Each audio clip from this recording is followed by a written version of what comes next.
প্রিয় শিক্ষার্থী বন্ধুদের সবাইকে স্বাগত জানিয়ে শুরু করছি 2021 সালের যে পুনর্বিন্যাসকৃত যে সিলেবাস বা আমরা বলে থাকি যে নতুন যে সিলেবাস প্রণীত হয়েছে। আমরা সবাই জানি যে কোভিড-19 পরিস্থিতির কারণে সম্পূর্ণ সিলেবাসকে কমিয়ে প্রায় বলা যায় 50% মতো করে দেওয়া হয়েছে।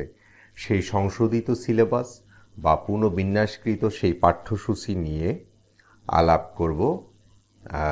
আজকে আমরা যে বিষয়টা দেখব সেটা হচ্ছে ব্যবসা সংগঠন ও ব্যবস্থাপনা এইচএসসি শ্রেণীর। তো এটা শুরু করার আগে আমরা ঢাকা শিক্ষা বোর্ডের সেই মেসেজটা আমরা একটু দেখি। মেসেজে বলা হচ্ছে ফেব্রুয়ারির 4 তারিখে প্রকাশিত হয়েছে, এইচএসসি পরীক্ষা 2021-এর জন্য পুনর্বিন্যাসকৃত পাঠ্যসূচি অর্থাৎ জাতীয় শিক্ষাক্রম ও পাঠ্যপুস্তক বোর্ড বাংলাদেশ কর্তৃক প্রেরিত এইচএসসি পরীক্ষা 2021-এর জন্য পুনর্বিন্যাসকৃত পাঠ্যসূচি আমরা একটু দেখি।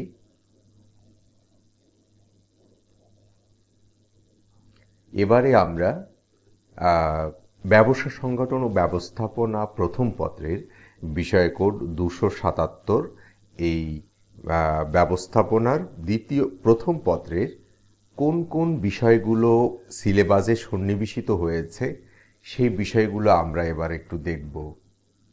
এখানে আমরা দেখতে পাচ্ছি যে কোভিড-19 পরিস্থিতি 2021 সালে এইচএসসি পরীক্ষার জন্য পুনর্বিন্যাসকৃত পাঠ্যসূচি বা পুনর্বিন্যাসকৃত সিলেবাস। আমরা এবার দেখব যে সিলেবাসে কি কি সন্নিবেশিত হয়েছে। আমরা এক্ষেত্রে যে কলামগুলো দেখতে পাচ্ছি, কলামগুলো হচ্ছে এখানে পূর্ণমান 100, অর্থাৎ বহু নির্বাচনী হচ্ছে সৃজনশীল 70 মার্কের এবং বহু নির্বাচনী 30 মার্কের, সেই পূর্বের ন্যায় থাকবে মান বন্টন বা প্রশ্নপত্রের ধারা। তো আমরা এখানে দেখব যে কলামগুলোতে কি কি আলোচনা করা হয়েছে। প্রথম হচ্ছে যে অধ্যায়ের শিরোনাম, তারপরে হচ্ছে শিক্ষণফল এবং বিষয়বস্তু, পাঠের বিষয়বস্তু বা পাঠের শিরোনাম, প্রয়োজনীয় ক্লাসের সংখ্যা অর্থাৎ এই শিক্ষণফল কমপ্লিট করতে বা সমাপ্ত করতে কয়টি ক্লাসের প্রয়োজন হবে এবং ক্লাসের ক্রমগুলো দেয়া আছে, এবং মন্তব্যের ঘরে কোনো ধরনের মন্তব্য বা কোনো নির্দেশনা থাকলে সেটা আমরা দেখব। এখন প্রশ্ন হচ্ছে যে শিক্ষণফলটা কি? আসলে এই পাঠ শেষে একজন শিক্ষার্থী বন্ধুরা কি কি পেল বা কিভাবে তারা বর্ণনা করবে, ব্যাখ্যা করতে পারবে, সেই বিষয়টাই হচ্ছে শিক্ষণফল। তো আজকে আমরা যেটা দেখব সেটা হচ্ছে এই কোন অধ্যায় থেকে এবং পাঠের কি কি বিষয়গুলো থাকবে সেই বিষয়টা নিয়ে আমরা দেখব। তাহলে আমরা দেখতে পাচ্ছি প্রথম অধ্যায় ব্যবসায়ের মৌলিক ধারণা।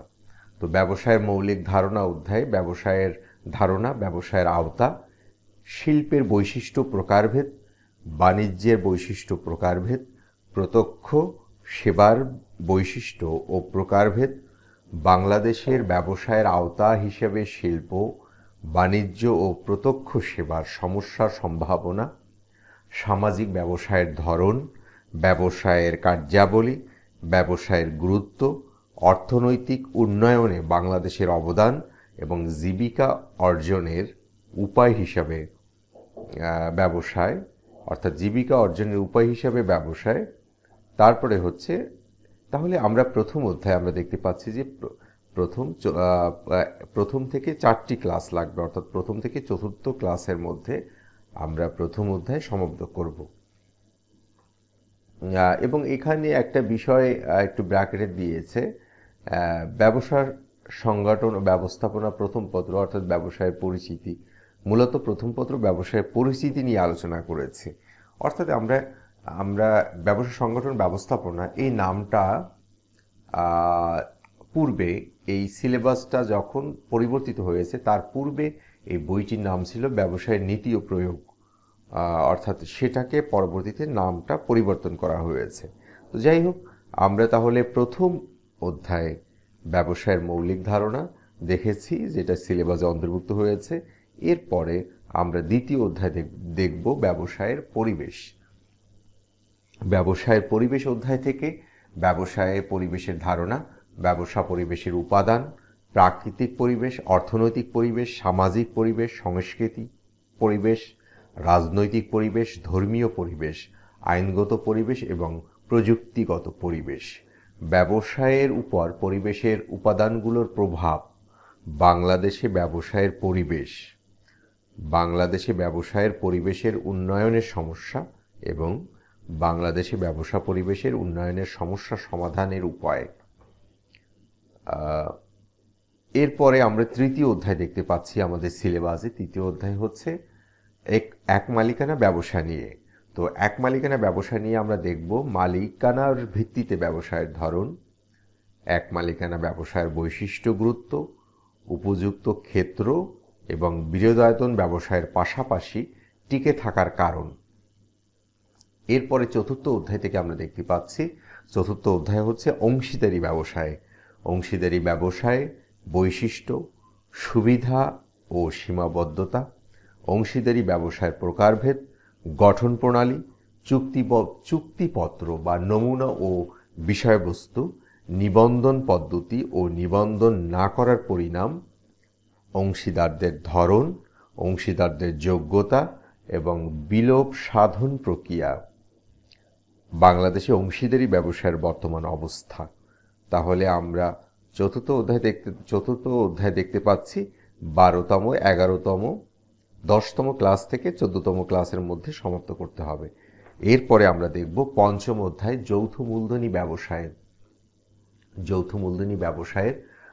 মূলধনী ব্যবসায়ের ধরন, কোম্পানি গঠন, সংগঠন, ধারণা ও বৈশিষ্ট্য এবং কোম্পানি সংগঠনের গুরুত্ব, সুবিধা ও সীমাবদ্ধতা, কোম্পানির শ্রেণীবিভাগ, কোম্পানি সংগঠনের গঠন প্রণালী, স্মারকলিপি, পরিমেলবন্ধ ধারণা, বিষয়বস্তু, গুরুত্ব, নমুনা, স্মারকলিপির পরিবর্তন, সংঘবিধি বা পরিমেল নিয়মাবলী, ধারণা ও বিষয়বস্তু সমূহ, বিবরণপত্রের ধারণা, বিষয়বস্তু, বিবরণপত্রের বিকল্প বিবৃতি, কোম্পানি নিবন্ধনপত্র, ধারণা ও নমুনা, কার্যরম্ভের অনুমতিপত্র, পরিচালকদের যোগ্যতা সূচক, শেয়ার এবং ন্যূনতম মূলধন। তাহলে আমরা পঞ্চম অধ্যায় আরও রয়েছে পঞ্চম অধ্যায়, আরেকটা হচ্ছে পাবলিক লিমিটেড ও প্রাইভেট লিমিটেড কোম্পানির পার্থক্য, কোম্পানির মূলধন, সংগ্রহের উৎস, শেয়ার ও এর প্রকারভেদ, ঋণপত্র ও এর প্রকারভেদ, কোম্পানির সংগঠনের বিলোপ সাধন। তাহলে আমরা পঞ্চম অধ্যায় এই বিষয়গুলো সন্নিবেশিত হয়েছে। আমাদের এখানে মন্তব্যের ঘরে আমরা দেখতে পাচ্ছি আংশিক শব্দটা ব্যবহৃত হয়েছে। আংশিক শব্দটা হচ্ছে অর্থাৎ পঞ্চম অধ্যায় এখানে যে শিখনফলগুলো দেয়া আছে এই শিখনফলের বাইরে আরও শিখনফল রয়েছে, যদিও সবগুলো শিখনফল এই সিলেবাসে অন্তর্ভুক্ত করা হয়নি পঞ্চম অধ্যায়ের, যে কারণে এখানে বলা হচ্ছে আংশিক। এরপরে আমরা দ্বাদশ অধ্যায়টা দেখব। দ্বাদশ অধ্যায় ব্যবসায়ের নৈতিকতা ও সামাজিক দায়বদ্ধতা নিয়ে। ব্যবসায়িক মূল্যবোধ ও নৈতিকতার ধারণা, ব্যবসায়িক মূল্যবোধ ও নৈতিকতার প্রয়োজনীয়তা, ব্যবসায়ের সামাজিক দায়বদ্ধতার ধারণা, ব্যবসায়ের সামাজিক দায়বদ্ধতার গুরুত্ব, ব্যবসায়ের সামাজিক দায়িত্ব পালনের ক্ষেত্রসমূহ এবং পরিবেশ সংরক্ষণ ও ব্যবসায়িক কারণে পরিবেশের দূষণের প্রভাব, পরিবেশ সংরক্ষণে বণিক সমিতি বা ব্যবসায় সংগঠনসমূহের দায়িত্ব, সামাজিক দায়বদ্ধতার অংশ হিসেবে বিভিন্ন ব্যবসা প্রতিষ্ঠানে গৃহীত কার্যক্রম, ব্যবসায়িক নৈতিকতা সম্পর্কিত সাম্প্রতিক বিষয়াবলী, খাদ্য সংরক্ষণে বিভিন্ন রাসায়নিক ব্যবহারের কুফল, খাদ্য উৎপাদন বৃদ্ধিতে রাসায়নিক ব্যবহারের কুফল, ক্ষতিকারক পলিথিন উৎপাদন ও ব্যবহারের কুফল, খাদ্য উৎপাদন ও সংরক্ষণে রাসায়নিকের ব্যবহারের সতর্কতা ও করণীয়। তাহলে আমরা এখানে দেখতে পাচ্ছি মোট 28টি ক্লাসের মাধ্যমে ব্যবসা সংগঠন ও ব্যবস্থাপনা প্রথম পত্রের আর প্রিপারেশন বা অনুশীলন সম্পন্ন হবে। এখানে বলা হচ্ছে যে মানবন্টনের ক্ষেত্রে বর্তমানে প্রচলিত প্রশ্নপত্রের ধারা ও মানবন্টন অপরিবর্তিত থাকবে, অর্থাৎ প্রশ্নপত্রের ধারা এবং মানবন্টন পূর্বের ন্যায় অপরিবর্তিত থাকবে। তাহলে আমরা প্রথম পত্র সমাপ্ত করার পূর্বে আমরা আবারও কি কি অধ্যায়গুলো আমরা দেখব, যে কোন কোন অধ্যায় থেকে সিলেবাসে সংযুক্ত করা হয়েছে এবং যে যে অধ্যায়গুলো এই সিলেবাসে নেই সেগুলো সিলেবাসে অন্তর্ভুক্ত করা হয়নি। যেগুলো সিলেবাসে অন্তর্ভুক্ত করা হয়েছে ঠিক সেইগুলিই রয়েছে। তাহলে প্রথম অধ্যায় থেকে আমরা দেখতে পাচ্ছি, প্রথম অধ্যায় ব্যবসায়ের মৌলিক ধারণা, তারপরে হচ্ছে দ্বিতীয় অধ্যায় ব্যবসায়ের পরিবেশ, এবং তৃতীয় অধ্যায় একমালিকানা ব্যবসায়, এবং চতুর্থ অধ্যায় অংশীদারি ব্যবসায়, তারপরে হচ্ছে পঞ্চম অধ্যায় যৌথ মূলধনী ব্যবসায়, এবং দ্বাদশ অধ্যায় ব্যবসায়ের নৈতিকতা ও সামাজিক দায়বদ্ধতা। এরপরে আমরা ব্যবসা সংগঠন ব্যবস্থাপনা দ্বিতীয় পত্রে চলে আসলাম। দ্বিতীয় পত্রের বিষয়কোড হচ্ছে 278, দ্বিতীয় পত্রের বিষয়কোড। আচ্ছা, আমরা এবার দেখব যে দ্বিতীয় পত্রের সিলেবাসে কোন কোন বিষয়গুলো, কোন কোন অধ্যায়গুলো যুক্ত হয়েছে। 2021 সালে যে সকল পরীক্ষার্থী উচ্চ মাধ্যমিক পর্যায়ে অর্থাৎ এইচএসসি শ্রেণীতে চূড়ান্ত পরীক্ষা দিবে তাদের জন্য এই সিলেবাসটা, অর্থাৎ এবার যারা প্রথম বর্ষে আছে তাদের জন্য নয়, যারা এবার বোর্ড পরীক্ষা দিবে অর্থাৎ এবার এইচএসসি ফাইনাল পরীক্ষা দিবে তাদের জন্য এই সিলেবাসটি। তাহলে প্রথম অধ্যায় ব্যবস্থাপনার ধারণা। আমরা একটু দেখি যে এই প্রথম অধ্যায় পাঠের কি কোন কোন বিষয় যুক্ত হয়েছে। ব্যবস্থাপনার ধারণা, ব্যবস্থাপনার উৎপত্তি ও ক্রমবিকাশ, ব্যবস্থাপনার গুরুত্ব, ব্যবস্থাপনার কার্যাবলী, ব্যবস্থাপনার চক্র, ব্যবস্থাপনার আওতা, ব্যবস্থাপনার বিভিন্ন স্তর, ব্যবস্থাপনা কি একটি পেশা, ব্যবস্থাপনার সার্বজনীনতা। দ্বিতীয় অধ্যায় হচ্ছে ব্যবস্থাপনার নীতি, অর্থাৎ ব্যবস্থাপনার নীতির ধারণা, ব্যবস্থাপনার মৌলিক নীতি বা আদর্শসমূহ এবং আদর্শ ব্যবস্থাপকের দক্ষতা। অর্থাৎ এখানে কিন্তু আংশিক কথাটা বলা হচ্ছে, অর্থাৎ প্রথম অধ্যায়ে আমরা দেখেছি যে শিক্ষণফলগুলো রয়েছে আমাদের টেক্সট বুকে, অর্থাৎ সম্পূর্ণ অধ্যায়টাই আছে, কিন্তু দ্বিতীয় অধ্যায়ে আমরা যে দেখতে পাচ্ছি যে এখানে যে শিক্ষণফলগুলো রয়েছিল মূল বইতে সবগুলো দেওয়া হয়নি, 3টা দেওয়া হয়েছে। তাহলে এই 3টে শিক্ষণফল দেওয়ার কারণে এখানে আংশিক শব্দ ব্যবহৃত হয়েছে, অর্থাৎ দ্বিতীয় অধ্যায়ের একটা অংশ এই সিলেবাসে যুক্ত হয়েছে, যে অংশ সিলেবাসে যুক্ত হয়েছে ঠিক সেই অংশই দেওয়া হয়েছে। তাহলে তৃতীয় অধ্যায় আমরা দেখব, তৃতীয় অধ্যায়ও আংশিক দেওয়া হয়েছে এখানে বলা হচ্ছে। তাহলে আমরা এবার দেখি তৃতীয় অধ্যায় কি নিয়ে, পরিকল্পনা প্রণয়ন ও সিদ্ধান্ত গ্রহণ আমাদের তৃতীয় অধ্যায়। তাহলে তৃতীয় অধ্যায় হচ্ছে পরিকল্পনার ধারণা, পরিকল্পনার বৈশিষ্ট্য, পরিকল্পনার লক্ষ্য, উদ্দেশ্য ও পরিকল্পনা, এবং পরিকল্পনা প্রণয়নের ধাপ, পরিকল্পনার প্রকারভেদ, পরিকল্পনার গুরুত্ব এবং উত্তম পরিকল্পনার বৈশিষ্ট্য। চতুর্থ অধ্যায় হচ্ছে সংগঠিতকরণ, অর্থাৎ সংগঠিতকরণ হচ্ছে সংগঠিতকরণ ও সংগঠনের ধারণা, আদর্শ সংগঠনের বৈশিষ্ট্য, সংগঠিতকরণ ও সংগঠনের গুরুত্ব, সংগঠনের নীতিমালা, সংগঠন কাঠামোর ধারণা, সংগঠন কাঠামোর প্রকারভেদ, সংগঠন কাঠামোর প্রণয়নের বিবেচ্য বিষয়, এবং এটা হচ্ছে চতুর্থ অধ্যায় হচ্ছে সংগঠিতকরণ। এরপরে আমরা দেখব যে পঞ্চম অধ্যায় কি দেয়া আছে। পঞ্চম অধ্যায় হচ্ছে কর্মী সংস্থান নিয়ে।